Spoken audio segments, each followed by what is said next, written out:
السلام عليكم، كي دايرين؟ نتمنى كاملين تكونوا بخير وعلى خير.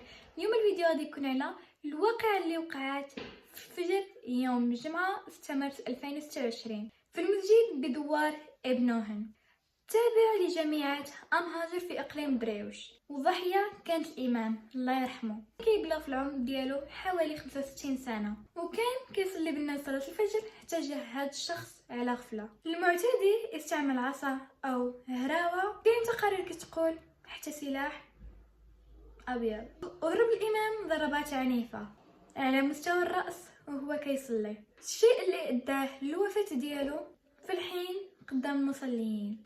تم القبض على المعتدي اللي في عمره حوالي 45 سنه. من مورا الجريمه هرب لواحد البنايه مهجوره في منطقه جبليه، ولكن عناصر الدرك الملكي تحركوا بسرعه وداروا عمليه تمشيط واسعه ويقدروا يحددوا المكان ديالو ويشدوه في وقت وجيز ما يبديش شي مقاومه كبيره. شكون هو هذا الشخص؟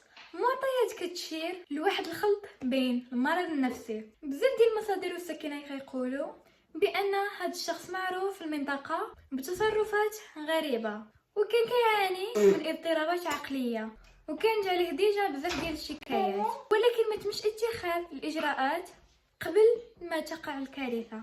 إنا لله وإنا إليه راجعون، بقلوب مؤمنة بقضاء الله وقدره. الله يرحمه ويغفر له ويجعل مثواه الجنة النبيين والصديقين والشهداء، والله يصبر عائلته والسكينة ديال دريوش كامل على هذه الفجعة الأليمة. اللهم اغفر له وارحم له واجعل صلاته الأخيرة شفيعة له يوم القيامة.